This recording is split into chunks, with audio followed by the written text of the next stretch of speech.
Your journey will be so your journey, and it will be so much more aligned and quicker and truer and deeper when we're listening to our wisdom. It feels like a call of the wild, a call to true self. What is your unique magic? From To Be Magnetic, this is the Expanded Podcast with your host, Lacey Phillips. And your host, Jessica Gill.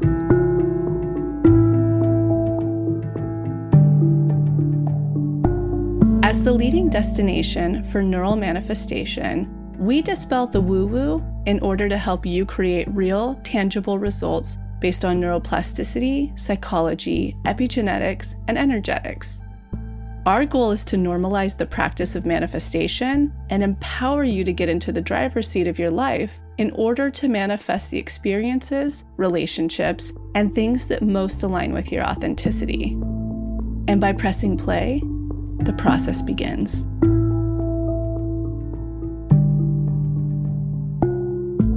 Welcome back, everyone, to another episode of Expanded. Jessica here.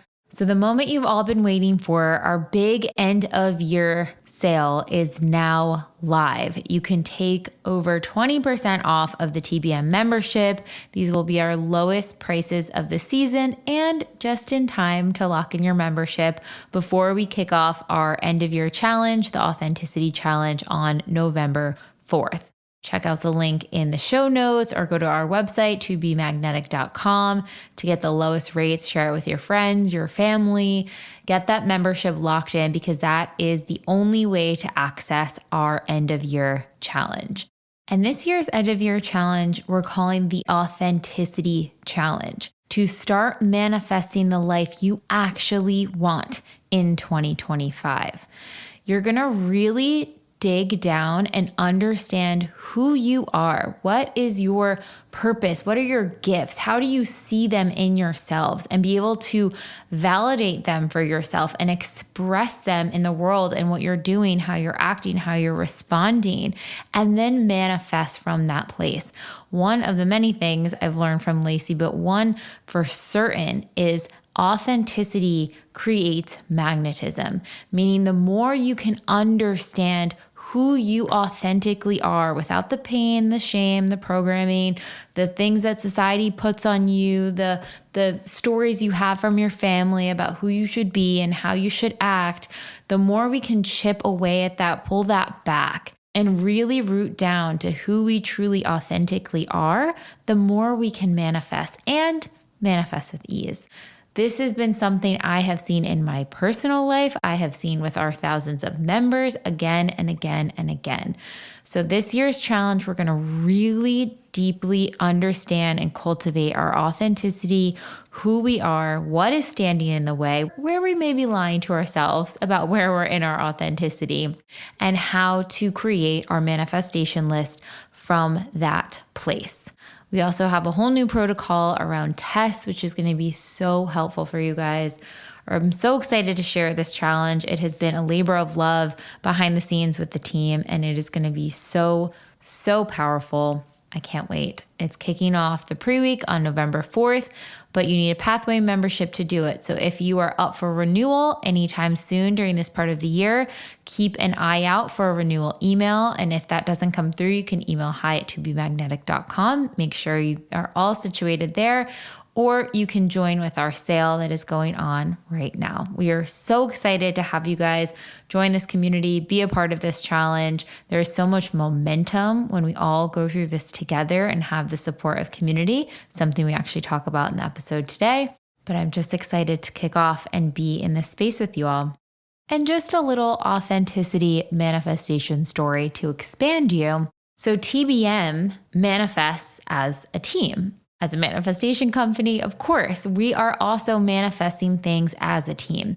And one of the things that kind of pinged down to Lacey at one point when thinking about how do we share the message and the tools of TBM even broader to more people, to more voices who can really benefit from these tools. We were like, what about a billboard? Should we get a billboard? That would be really cool, create some buzz, get people really excited for the challenge. People might recognize it who listen in. It just would feel like a very cool moment to get in front of some new eyes and also just get our community excited for this end of year challenge. And we had a partnership come forward that was a very shiny carrot. There was a lot of options to get in front of new eyes, but it didn't feel 100% in our authenticity as a brand. It didn't feel 100% in alignment with our values and where we were going.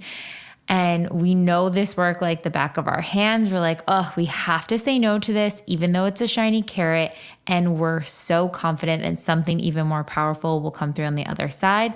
Lo and behold, our membership platform that we host our entire Pathway membership on, our app on, all of it, Kajabi, reached out to us and asked us to be a part of their billboard campaign promoting creators taking their power back and launching their own courses on a membership platform such as Kajabi. It was such a cool manifestation story. We shared about it on the Instagram.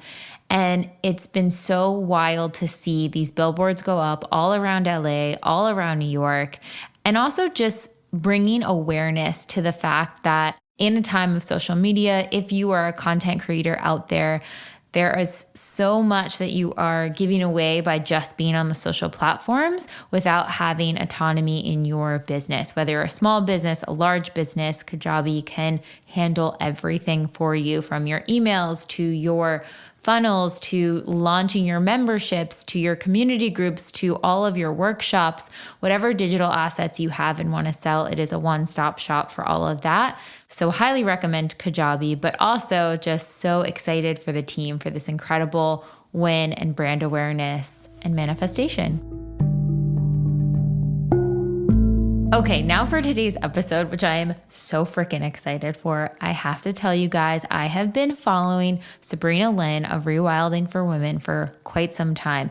I actually think I found her a few years back because I was Googling any Instagram accounts that were sharing practical advice or tips or quotes from the women who run with the wolves. And it brought me to Sabrina's page, which wound up being the exact medicine I was craving. Sabrina is a gifted facilitator of soul journeys and revolutionary spiritual teacher leading the way in New Earth sacred technologies. She's the creator of the Rewilding method and founder of Rewilding for Women. Her unique body of work with both women and men around the world centers on embodiment of archetypal journeying, sacred sexual, and sacred union. Now, her energy is so palpable. You can feel the passion, the authenticity in her voice when she is sharing the information about these divine feminine archetypes. So today we are going to get into that. What are some of those archetypes from mythology that we can start to understand their role, the power of the myth? You know, Joseph Campbell's concept of like, how can we take these stories that have been passed down from generation to generation and recontextualize them and understand the role of some of these characters, some of these big players in this mythology, to take that energy down into our embodiment of self. And even in Sabrina's terms, how can we rewild? How can we tap into the energy that is already existing and bubbling out of us, the different parts of self?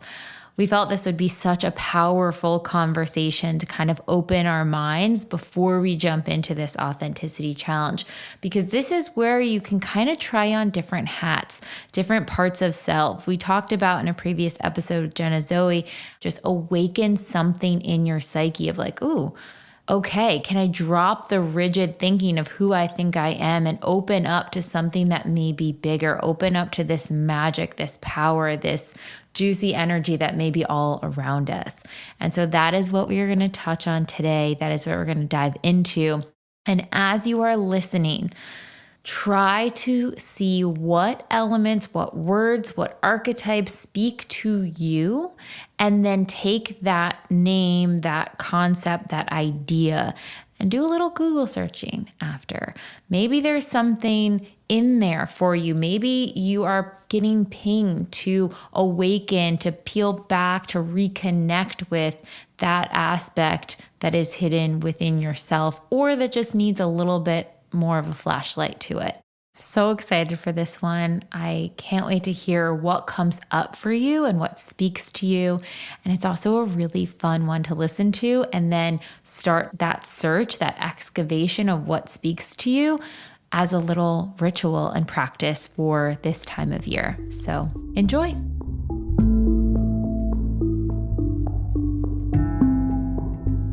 And now a word from our partners. If you have not heard of Arma colostrum, let me tell you why it has quickly become my absolute favorite superfood that I've been taking on a daily basis. Arma is an unrivaled nutrient powerhouse. It has 400 plus pure bioactives that are natural molecules that promote healthy functions throughout the body.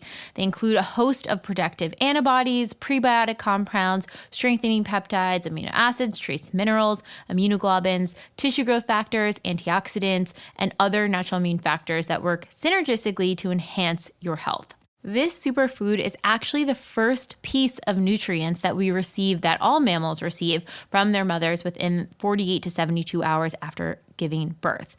It is that nutrient-dense supplement to really help our bodies thrive, function, and grow to the best of our abilities. There are 5,000 plus studies on this stuff that really show at any age, taking and ingesting colostrum can help our bodies function on the highest level. Now, I started taking this over the summer and pretty much noticed results immediately. Bloating went down, digestion got better, and my immunity seemed to be a lot stronger. I would come across people with colds or sicknesses thinking I'd be coming down with it in a few days, and it seemed to have really supported my innate immune system. It is completely sustainably sourced from a family-owned dairy farm.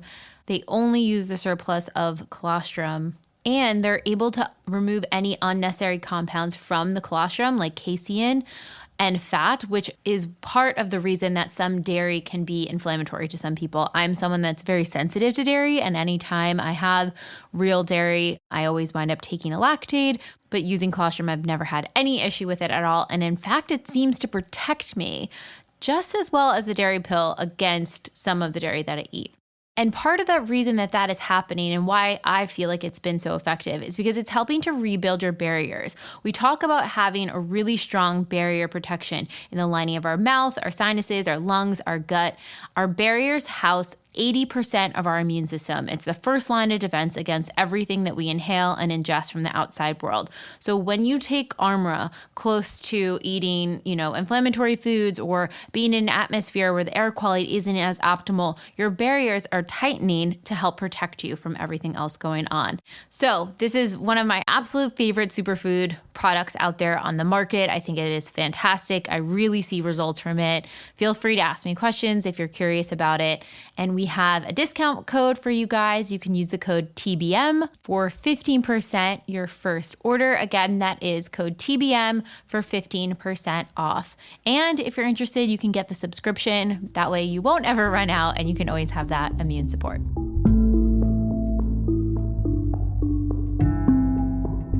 All right, on to the episode. Sabrina Lynn, I am so excited to have you on. Welcome to Expanded. It is really good to be here with you. I have been watching your videos and immersing in your stuff. And there's something about the way in which you share that cuts through. You feel the transmission through your clips on Instagram where you're like, what is this energy? What's coming at me? She's speaking to my soul. What is going on?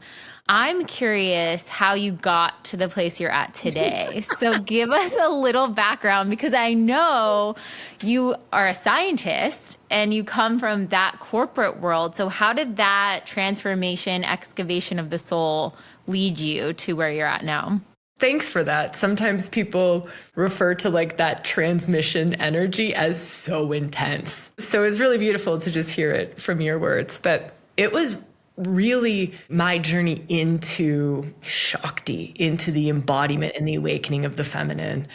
And that really brought that capacity online. So when we read about or hear about like, oh, these spiritual gifts that come from a Kundalini awakening or working with Shakti and different sacred energies, it all came from that, directly from that. And then, of course, honing that skill. So it wasn't just, oh, bang, I woke up one day and that could happen. It was messy and it was sloppy when it first woke up in me.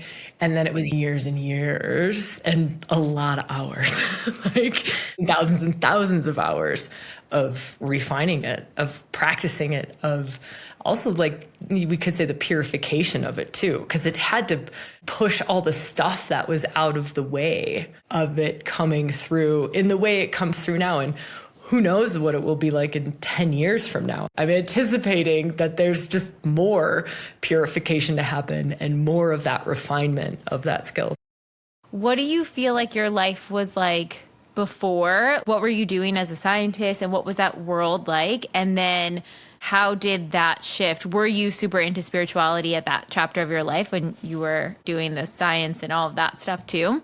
So I was pre-med. I was always in love with humans, we could say, or humanity or our humanness. And I thought that I needed to be a medical doctor when I was younger, just like, oh, this is the way that I can really like serve humanity. And so everything was science for me. It was all microbiology, all chemistry. And that made sense to me. There is this wildly rational side of me, and life made sense. If you could prove it in an experiment in a lab, it was true. If you couldn't, it wasn't.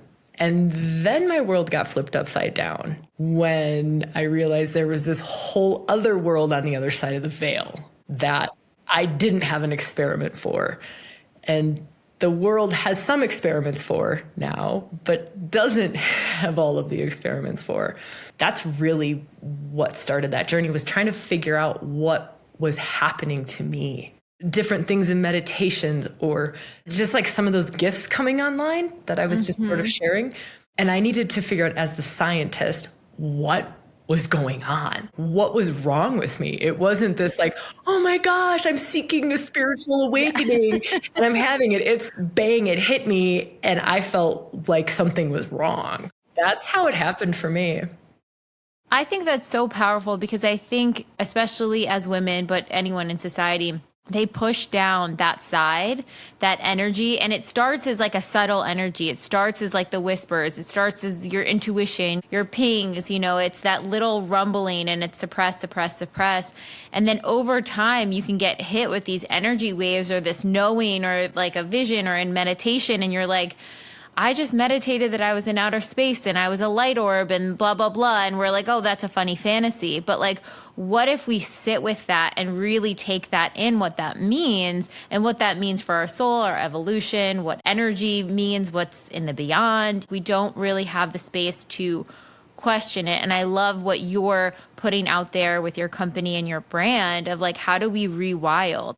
I love the women that run with wolves, Clarissa Pinkola Estes. When I read that, and same with when I found your work too, it was like this right in the chest. You're like, oh my God, yes, of course. We all have this intuitive wisdom. Of course, we have this higher power energy within us that just kind of shakes you. And I love in one of your videos, you were saying, you're like, I know the second I say it, you know exactly what I'm talking about. You know that feeling, that energy, like you can pick up on it. And I think it's so beautiful to like start to excavate that back out. Let's create spaces to feel into that now too.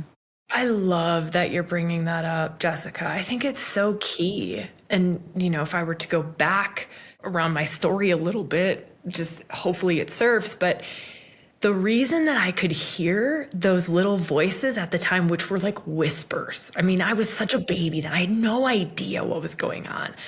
But I had moved to the woods And so I was living this super quiet life at the time. And that was a whisper. It was a whisper of just like, I just need more space. This isn't fitting. I was at the time like in corporate, climbing the ladder. I was married, miserable. And it was just like, this doesn't fit. This doesn't fit. And then to create the space to hear the whispers. It's like the call of the wild. Whatever that call of the wild is for us, it doesn't mean going out to the woods and like I did, but it's like that whisper, and it feels like a call of the wild, like a call to true self. Oh, I'm getting chills when you say that, because there are certain hikes I go on here in LA where when you reach a certain peak, especially in the neighborhood hikes, it feels like a cabin in the woods in a canyon in the middle of nowhere. It doesn't feel like you're in LA anymore. And there's something that settles in my soul when I'm up there. And I'm like, oh, I'm meant to like move somewhere that has that stillness and spaciousness. There's something else that wants to come through in that space. So I love that you said that. Yeah, heck yeah. That's a whisper. And just for everyone listening, what a beautiful example of here's a whisper. This is what I feel. I feel this. The next piece of it is to follow it. I think that's where we get hung up. I'm happy to hear all of it, but then to actually take the action. Because for me, it was, I had to take the action of getting the divorce. I had to take the action of leaving my corporate job. I had to take the action of moving to the middle of nowhere, leaving my family and friends. Whatever it is for us, and I see this a lot, just this might help someone listening, is, and I used to do it too, is I would hear it and I'm like, yeah, give me more guidance. Yeah. More whispers, right? And it's just like, wait, I don't hear anything anymore. It's because I already got the whisper, but I haven't followed it. And so one of the greatest things that I wish I could have tell myself as like 20-year-old Sabrina, right, is hear it, follow it, hear it, follow it, hear it, follow it. It's like a muscle getting built almost. It's like that intuitive relationship between the whisper and yes, I will follow it. And it gets stronger and stronger and stronger. That relationship gets so solid. Now in my 40s, it's so solid. I can't even imagine what it's going to be like when I'm 60. Just, I don't know. I probably won't even have to like logically think about anything anymore. It'll just be tap into divine mind. Here, go. This, go. Right. It's like you're telepathically communicating with your soul. Yeah. And I'm telling my soul that I'm going to support it. Every time I take an action, I'm putting my money where my mouth is. I'm walking the talk. And I think there's something too, when you do that, you create that inner sense of safety. And I feel like we're in this chapter where all the things that we've leaned on for external safety or validation are starting to kind of crumble down. And we're being asked, like, can you cultivate that safety within? Can you look to yourself, to your inner guidance, to your higher self, whatever you want to call it? If you build up that muscle, it's like that's how you create that safety, because you have this person with you. You have this entity with you. I love that you're talking to the safety piece of it and that like deepening the trust in that. I'm so with you. Okay, so talk about some of the energy transmission and calling in divine feminine, the different feminine archetypes, the different divine goddesses. How do you work with this energy, and how do you see them all as like all a part of our psyche, and we're like harnessing their wisdom, pulling that in and actually learning to embody it? How do you work with that? Great question. Can I just share how it started? Yes. Yeah, this could be cool. So I went to go to a weekend retreat, but I thought I was just listening to an author give a talk. It's really what I thought I was doing. I'm like, oh, great, I'm going to go listen. It was Andrew Harvey. Yes, I love Andrew Harvey. He's giving a talk. I love great lecturers. This is going to be great. That is not what I got myself into. I did not read the event thing. So what happened was he was working with a guy, I think his like title in there was like shamanic, embodiment, experiential, working with archetypes. And I was like, I don't even know what that is. So what happened is Andrew Harvey would speak about, he was referring to this particular archetypal energy as Black Madonna. It's a dark face of the feminine. You could also say Black Moon. You could kind of feel into like Kali, Lilith, Medusa, Durga. Like, it's kind of like in that territory. So he's talking about Black Madonna. I'm like, wow, this is like the missing piece of the feminine puzzle. This is the deep sacred feminine that I knew there was a missing piece. This is it. And so then this shamanic guy comes and he puts a symbol down on the ground, and we're supposed to go walk toward this symbol and stand over it. And I thought this was the weirdest thing on the planet. I'm like, okay, like some little like chicken scratch symbol. You want me to walk toward this and stand over it? So as I'm walking toward it, this energy is just like starting to rush up and move through me. I've never experienced anything like this in my life. It's just an enormous amount of this Black Madonna, Black Moon, Lilith energy just like roaring through me. And it was this enormous amount of like deep feminine rage. And I'd never to this point experienced anything like this in my life. That was my introduction into divine feminine energies or archetypal energies or goddess energies or these different flavors of sacred energy. Again, I had no intention of that. I wasn't like, oh, I want to go. I thought I was listening to someone talk about the book they wrote. And you're like overcome, whole body experience. What was the sensation if you had to, for someone who doesn't know what Black Madonna, Lilith, what that energy feels like in bodies, like how would you describe it? Yeah, I love it. And I want to go back. I'll explain that in a second, but to go back to that previous question that you asked, are they parts of self? Are they outside of self? And to me, they're both. You know, it's like that wisdom principle of as above, so below, as within, so without. So they're in our world, they're external to us, and it's an aspect of self. And you can work with them as a deity outside of self, mantras, or you can work with them as a part of self. And I like working with a lot of different ways in, because all the different doorways in will give us access to different things. So that particular flavor of feminine energy, how I would describe it is extraordinarily liberating. It normalizes that thing about being too much woman. I'm too emotional. I'm too chaotic. I have too much love. It's too much. I changed my mind. It's just too much. It's too much woman. That's one of the gifts of working in that territory is she's just like, are you kidding me? That is a gift to the world. And it's this more of your wild, primal, raw essence, because it's really just an expression of love. It's really just an expression of life force. Oh my gosh. So I think so many people, I mean, even thinking shadow work and that element of it, thinking of how much we deny, cut off, suppress that, oh, I don't want to be too loud. I don't want to shine too bright. I don't want to be too much in the spotlight or say the thing that might be the weird thing or whatever. Let's fit in this box and stay in line. I mean, frankly, because you look at society and you're like, okay, cool, that keeps me safe. And now it's like that, can we go back into that and reclaim it, pull it back up and say, fuck that, like, let's go. Yeah. And the beautiful part about it is working in these different archetypal energies in an embodied way. The way that Black Moon expresses through you will be unique to you. So sometimes Black Madonna will come through and she'll just have this like fierce mother love through someone.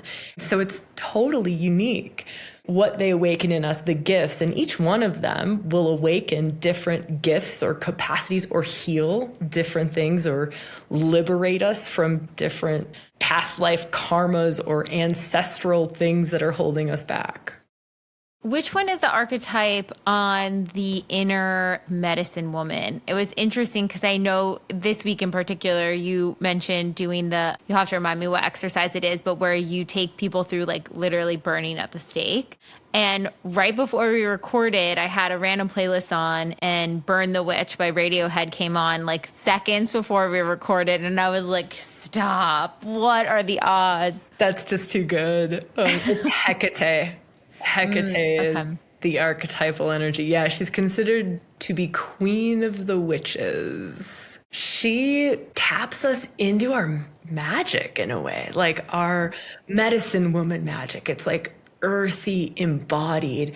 She's a midwife. So anyone who is like seeking out, what are the blood mysteries? What are my witchy gifts? That's Hecate. What is my like earthy connection to the natural world. That's Hecate. A doorway into that territory of self can be Hecate. I love how you can also see from that how many different paths that could take. That could awaken someone being a doula. That could awaken someone being a psychic. That could awaken someone being just a really spiritual author. It could open so many different pathways. I love that. I love that you're just making it so super tangible. Yeah. That's a lot of Capricorn. So it's like, bring it down. Yes. Speaking of which, what is your big three in astrology? So Leo sun, Libra moon, Sag rising. I definitely, Leo sun, 100%. I'm like, yes, she is in her power. Let's go. How do you feel like Libra and Sag kind of pull at you in different ways? Honestly, this will sound weird. I feel my North Node more than I feel the other two. To me, North Node, because I'm so soul focused. I'm so on what is my soul here to do? And the North Node is the soul, one of the soul points in our astrology chart. And so I think partially it's just because I've been so focused on that for so many years. What's your North Node in? Virgo. Virgo. Okay. I do know a lot of Virgo North Nodes, and most of them have like, we really want to serve. Serving lights us up. It like fills us, and called to serve in all kinds of different ways. But for me, it's in the 9th house, which makes it spiritual.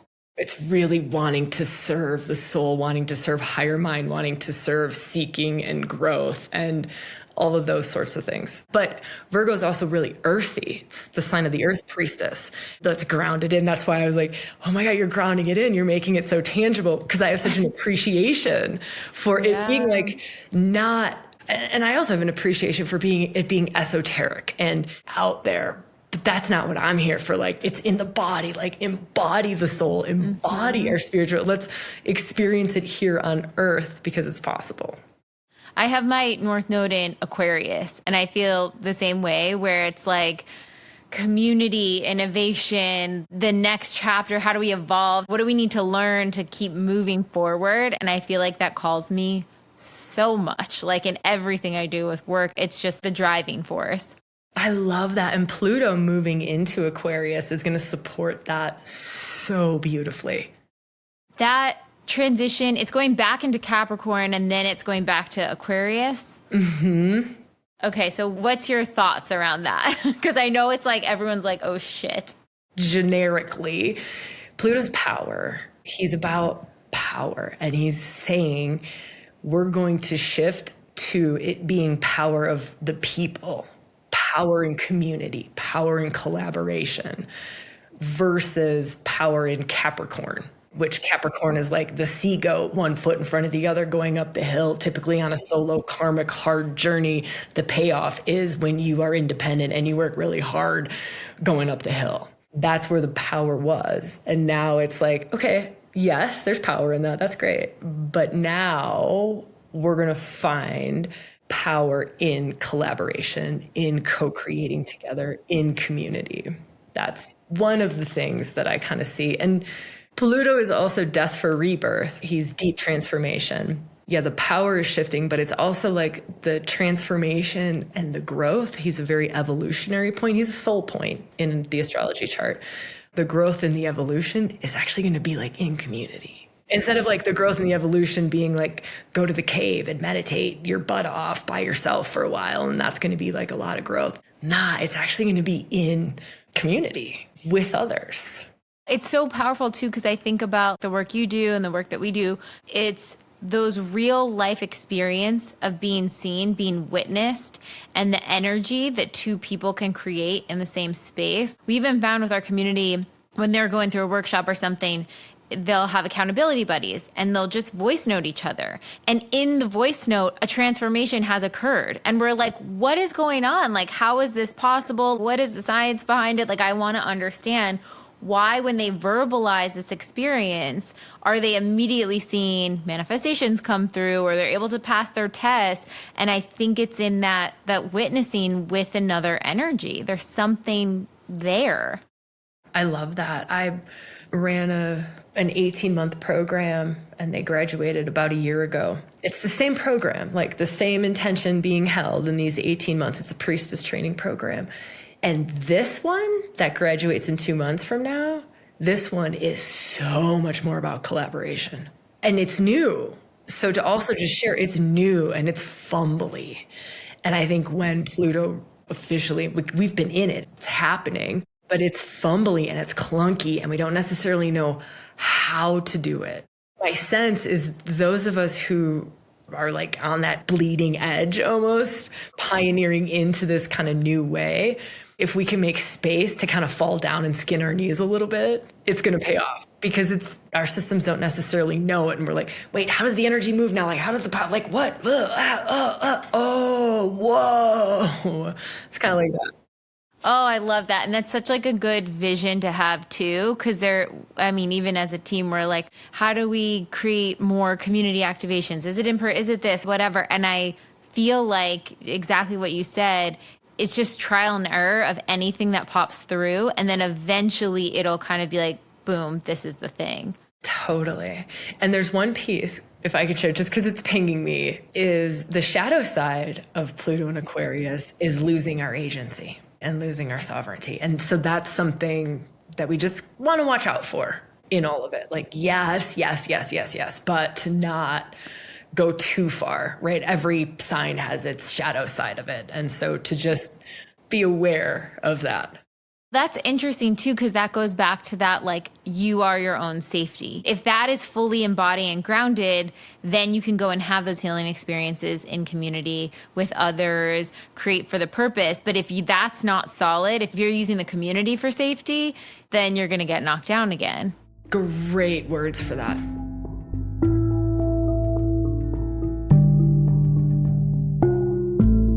Speaking of manifestations, one major manifestation that has come through for me recently is Bon Charge's infrared PEMF mat.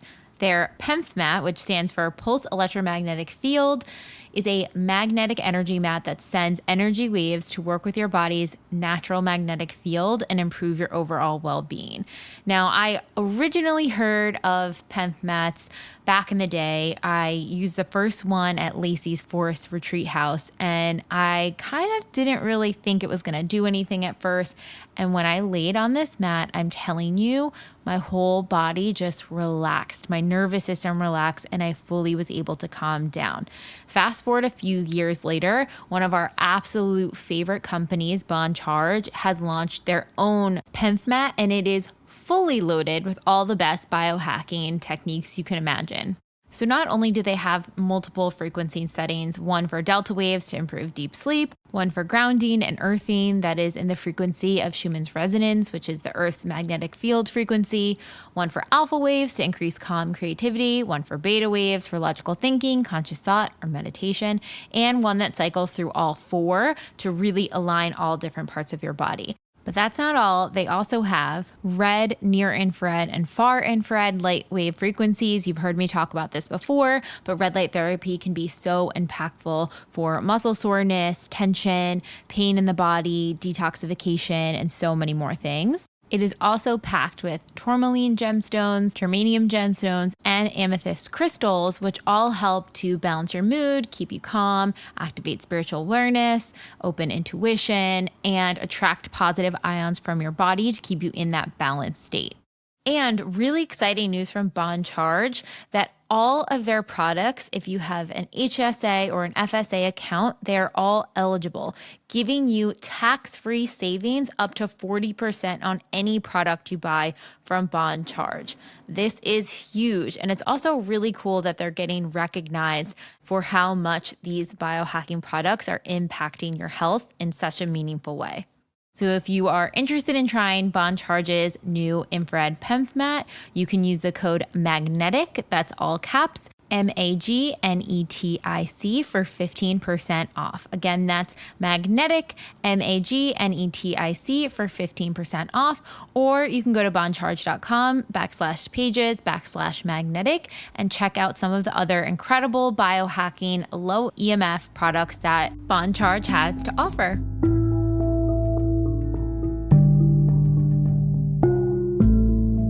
back to some of the feminine archetypes and goddesses, what are some other ones that you like working with that you think are different pillars that we should think about too? We talk about them in 6 phases in Rewilding, just as a way of like giving us a framework for things and kind of different categories. And so I would say if we talked about kind of Black Madonna, that was like the dark goddess face. And that's really powerful for shadow work. It's really powerful for awakening our power.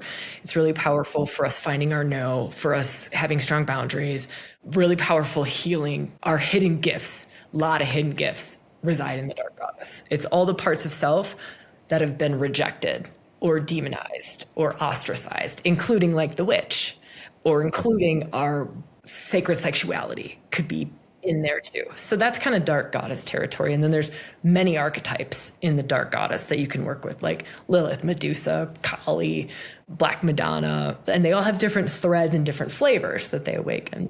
Then we talked about medicine woman and we talked about Hecate. And so there's a few archetypes that sit in the medicine woman too. And then that awakens what is your unique magic? Your unique esoteric skills, your shamanic midwifery skills. And we all have them. Like you were saying, like for some of us, it's just writing a book. For some of us, it's we have the oracle vision. For some of us, we're hands-on healers. That is kind of medicine woman territory. Then there's, of course, mother territory. If we're talking about feminine archetypes, we have to talk about the mother.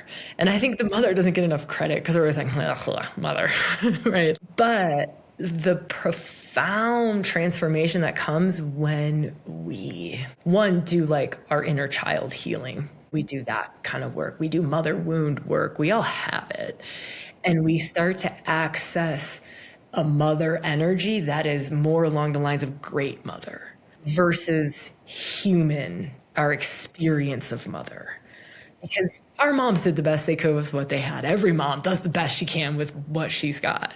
But then when we get to a certain point, we're like, oh, there's more to mother than what my personal experience was. And then that awakens a lot of different energies and gifts as well, and ways of loving and relationships to over-giving, over-mothering, under-mothering. So that's another one in that territory. And that would be like Demeter is a good example of a mother to work with in there, or Mother Mary. Those are kind of in the mother. So then we could talk lover, right? So then it's just specifically going into, and there's a lot of women's work around opening up to more pleasure, feeling more of our sensuality, more of our pleasure, more of our radiance.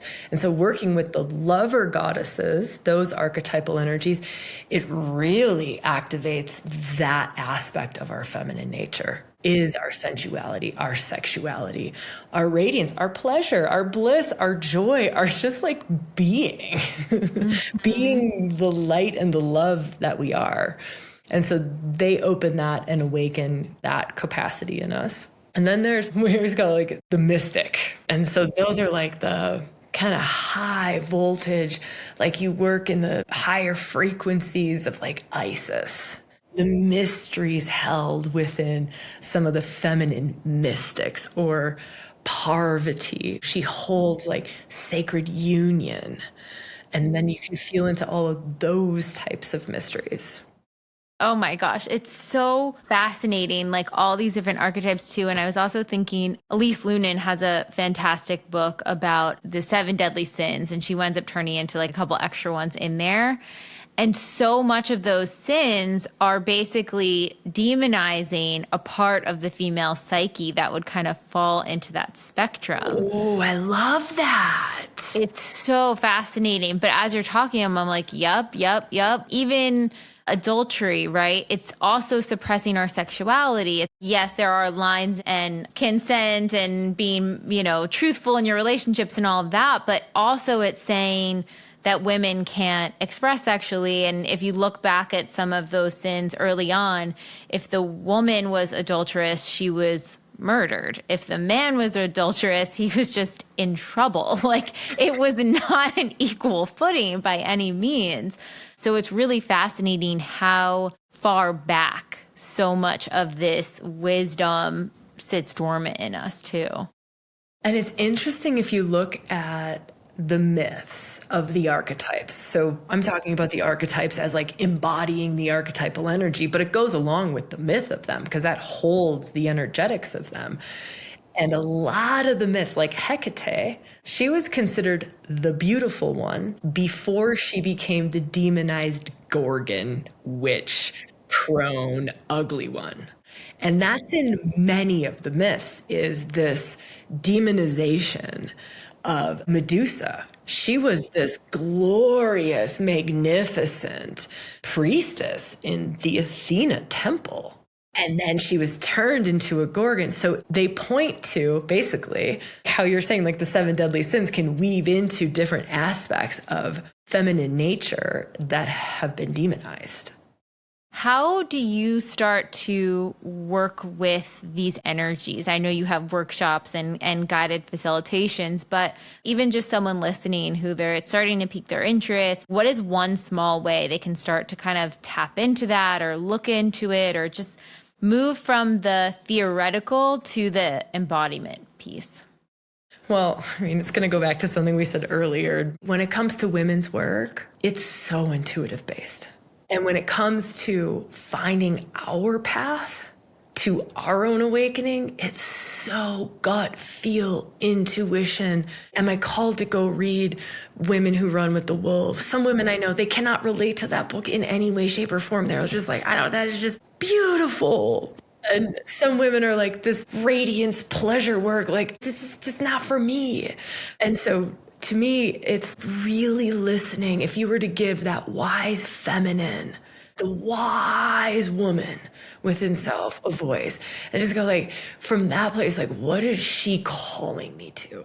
Is she calling me to get medicine woman and like go explore Hecate? Great. Google Hecate. Go watch some podcasts, listen to some stuff, follow the thread. Like I always say, follow the breadcrumb trail.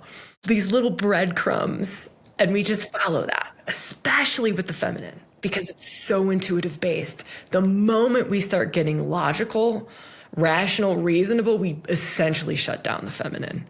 Even just listening to this conversation, what did someone's body do? Did it get hot during a certain moment? Did you get chills during a certain moment? Was there like who is Black Madonna? All of those just could even just reflect back and go on this conversation like, oh, this one. And it also brings the power back to us and invites you to say, no, don't look to someone else to give you the specific protocol. Your soul's giving you the protocol. It's already communicating it to you. That's what you need to follow. Yeah, because your journey will be so your journey, and it will be so much more aligned and quicker and truer and deeper when we're listening to our wisdom. And yeah, without having great teachers in my life, I would never be where I'm at. But I ended up like that Andrew Harvey talk. That was complete intuition. I didn't even read the stinking event page. I didn't even know what I was doing. I was just like, my gut says I must be in the Blue Mountains at this time for this thing. I don't even know what I'm listening to. And many women who end up at like their first rewilding retreat or workshop will say, and you just ask, what brought you here? It's like, I don't know. I just knew I had to be here. I don't know what brought me here. I just felt something. I couldn't not be here. I had to. Yeah, it's just, it's like a deeper thing that oftentimes we don't even have words for. It's like, I don't know. I just knew. Okay, this is the thought I have too of as women start to tap into this energy more, they start to embody it, they start to pull it down and use it in their everyday life. How does this impact the interactions we have with the masculine energies of our life? Because this is a new way of the masculine energies of understanding women, especially those alive now. There hasn't been a lot of examples of women fully stepping in that power full force. There can be probably fear of change, fear of newness, fear of aliveness. As we start to bring in, we rewild, right? We start to embody these different parts of selves. When you express big and you're around someone else, their shadow rears. The male energies in our life, the men in our life, how do we relate with that as we start? So one thing I want to just share is sometimes it's not that we're expressing bigger, we're expressing truer.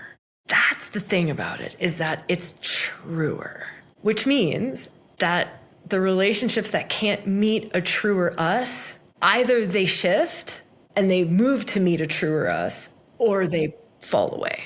If they were built on a false us and they can't sustain, or they can't move with, grow with, deepening into a truer us, they're not meant to be in our lives anymore.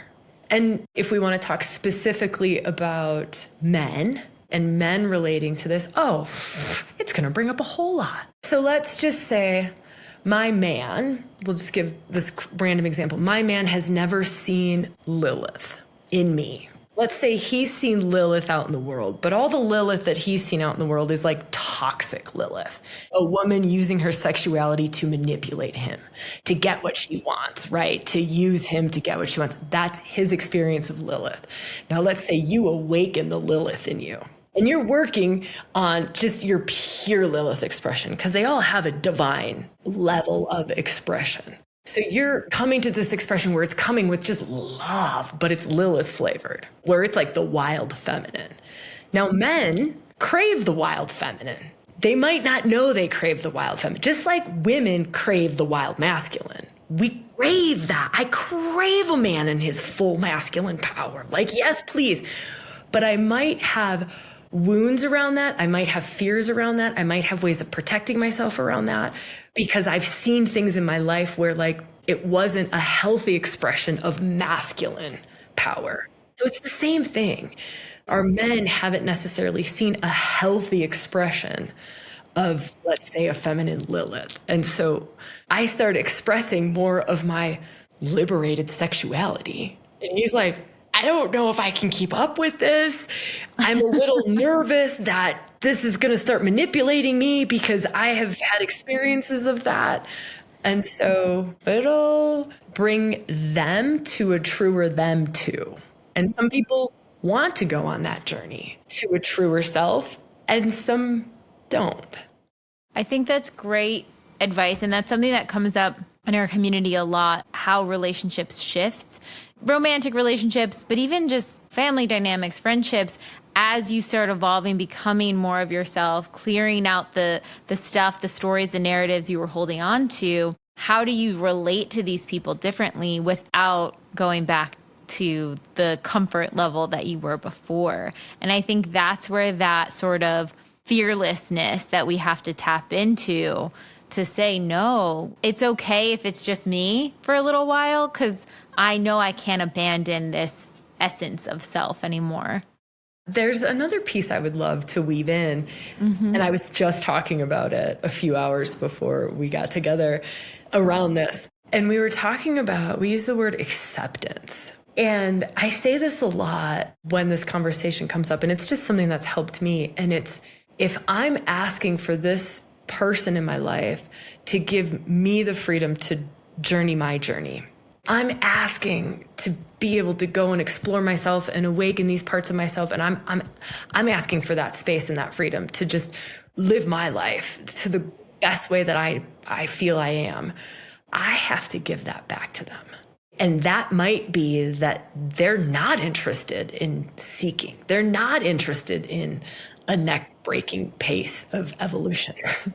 They're just not. And for me to come to a place where I have no judgment, there is no better, there is no right road, there is just what is true for that person.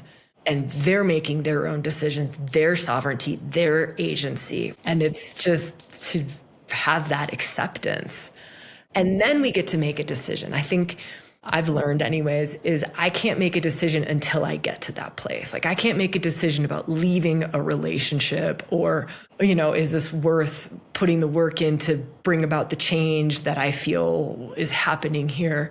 I don't feel like I can ever even make that call until I get to the point of really seeing them for who they are, the path that they're on, and having full acceptance of it. I think that's so good and so true. Because I think when you have that judgment or superiority of like, I'm evolving, so I'm up here, we're not even fully embodied in our own evolution. We're still attaching an ego to it. We're still attaching this very human energy to it that isn't full acceptance. And almost like when you get to the divine state of anything, you see both sides of everything. You're like, yep, that makes sense why that's happening. That makes sense why that's happening. And then you go about your life from that place. Yeah, love that.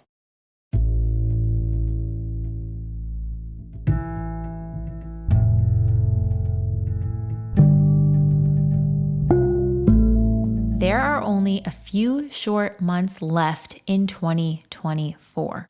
And one of the things we love to do here at To Be Magnetic is to take our entire community through a challenge where we can understand and integrate everything that we have learned, the patterns we may have missed, the themes and the lessons that we've needed to integrate from this year, and really double down on who we authentically are at this season in life, and then craft our manifestation lists for 2025 with intention. And that is exactly what we're going to be doing, kicking off on November 4th. And the best news of all, our membership is on sale right now. You can get over 20% off the TBM Pathway membership and get full access to not only all of our challenges, but all of our workshops and our entire Deep Imagining libraries. Our Deep Imaginings are self-hypnosis audios that will take you into a deep theta state where you can access your subconscious thoughts, memories, and beliefs and overwrite them into new empowering ones. So if you've been on the fence and listening to the podcast and thinking about joining, this is your sign. Join with the sale, get the lowest prices of the season, and lock in your membership before we kick off our challenge.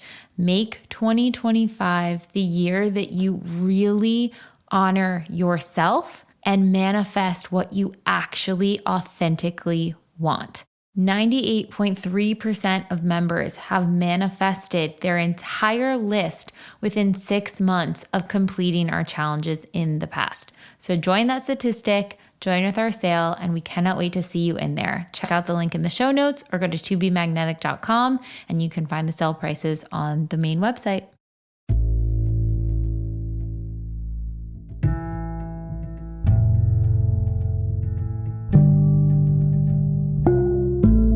What can people expect to work through? What do you see happening over the next few months? This episode will be airing in October. Is there anything in October that's juicy, that's calling to you?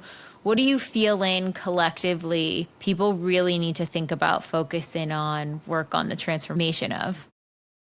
I think that Pluto piece is huge. I heard someone talking about, it's like an Instagram reel, and it was someone, and she had a tattoo and it represented her relationship. I have this and my partner has this, and it's that we are whole individually, but we are more together. And I feel like that's just something for us to keep our minds open to, is what is the more that we can create? Whether it be in partnership or it be in a team collaboration or it be in a community, and to just keep really open-mindedness of like limitless possibilities around what is it that we can co-create together. I think the other thing is being really open to capacities switching on in ourselves that we almost thought were miraculous. I'm watching it happen at a really rapid pace. And I'm watching it happen more rapidly for those who are staying really humble with it. And not just humble, but also like in such deep alignment with their true self and their calling. Like, what are you really called to do in this life? If it's not the 9-to-5 that you're eking your way through, get rid of that. Just living this like razor's edge of truth about self. And from that place, watching the wild capacities, superhuman, supernatural capacities switching on in ourselves. But it's from that place of like such deep alignment that stuff starts to switch on. That's coming up too, is that increasing quicker, like a quickening.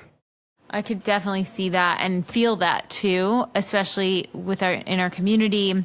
We talk about authenticity a lot. I feel like a lot of people talk about authenticity, but I wish there was a better word for it, because it's more than just authenticity. It's like soul truth. It's multiple dimension truth. It's like something more than just authentic, but it's like that's coming online. It's this divine, oh, this is why my soul is in this body in this lifetime for this generation at this moment, and this is what I need to walk into. Totally. And not settling for less than that. Really getting and understanding that's where fulfillment is at.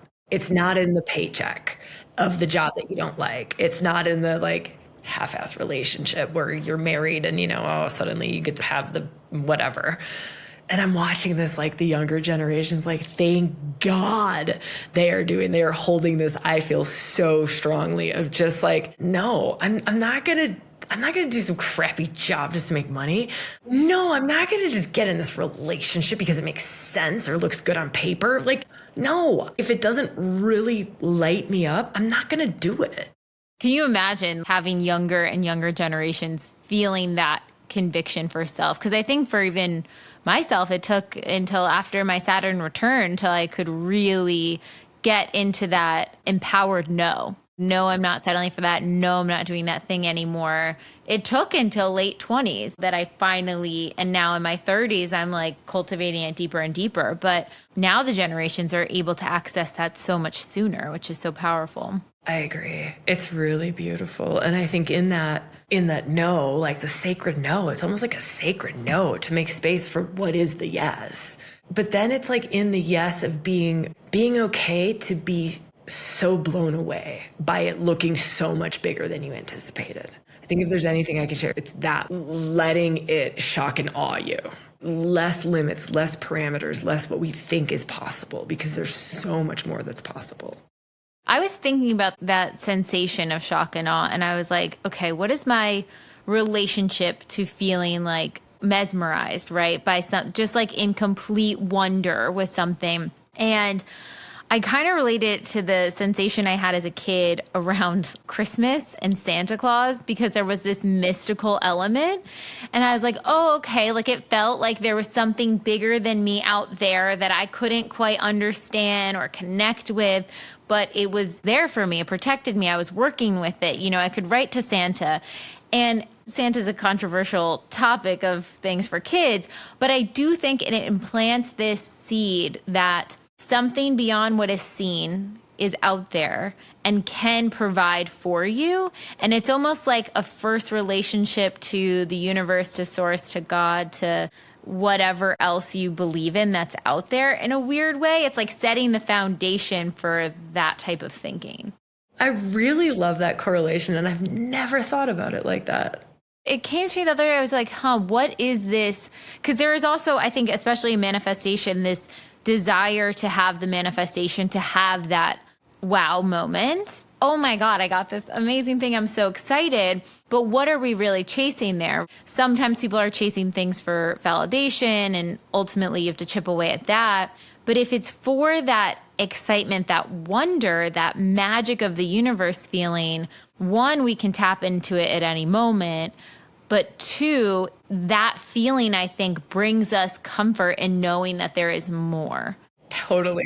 What do you think on it? How does it make you feel? Like, what drops in for you when you think about that? I love it. And it makes me sad that we stomp it out, because it's like, okay, cool. Here's first relationship to that. And then we like snatch it away. And then it's like, no, practical reality. That's just not the way that stuff works.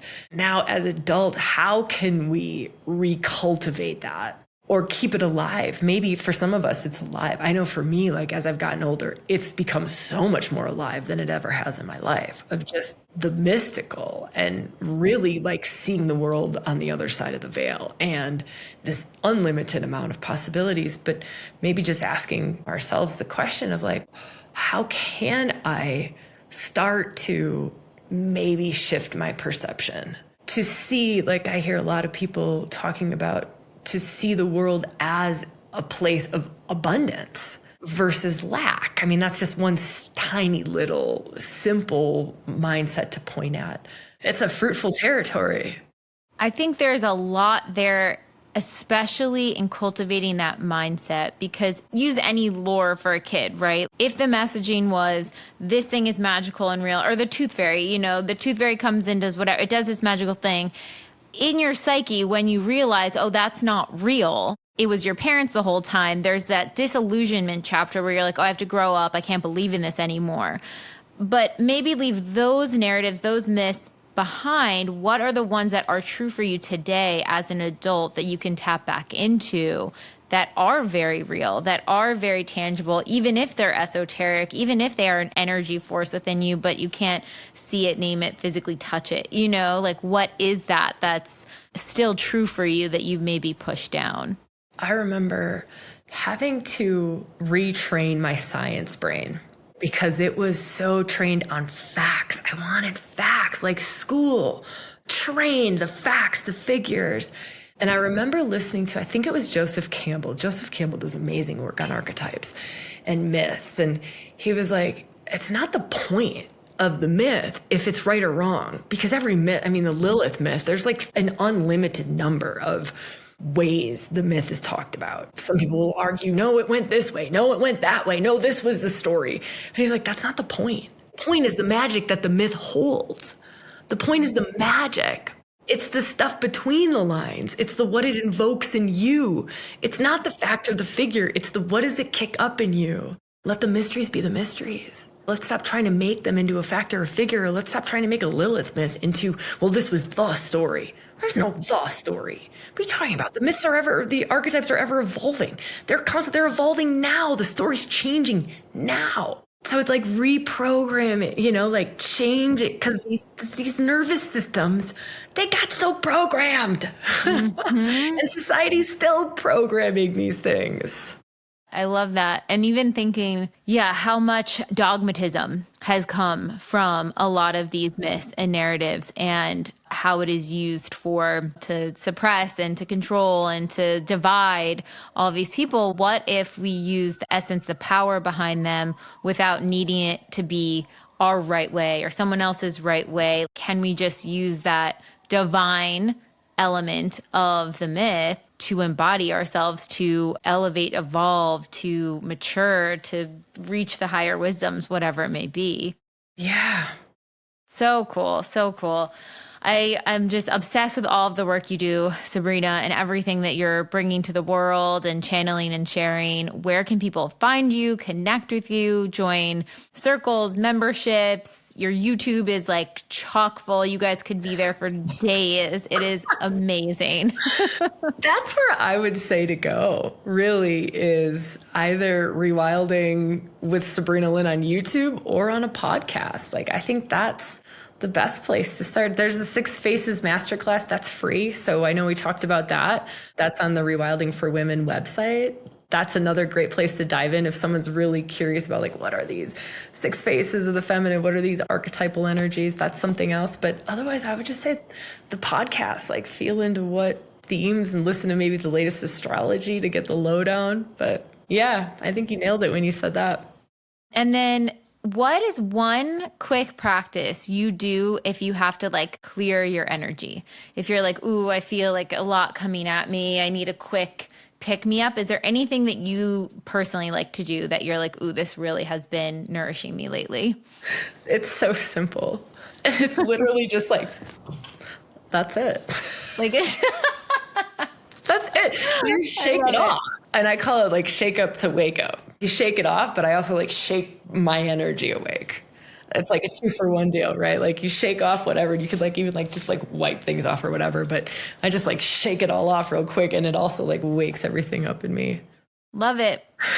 Quick, easy exercise. Shake it off, guys. If you're feeling intensity or a lot of things going on, move everything, move your body. I think also the fact of moving your body intuitively for 5 seconds or 5 minutes or whatever it is, whatever position it wants to go in, however weird or obscure or strange, there's so much power in giving yourself space to do that. You nailed it. It took me 25 years to figure that out. So good. Thank you so much, Sabrina. This is so expansive. I'm so excited for everyone to listen in.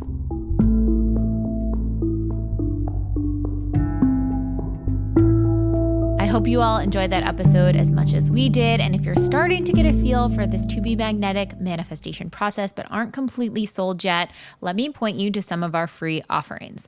You can check out the expanded podcast episode called How to Manifest Anything You Desire, where Lacey, the founder, and I break down exactly what this process is all about. You can check out the Motivation, which is our testimonial library with thousands of testimonials of people who have manifested wild things using this process. Or you can check out our free mini workshop to find out why you're not manifesting and listen to one of our proprietary deep imagining audios, where it's going to help you drop into your theta state and overwrite low self-worth limiting beliefs.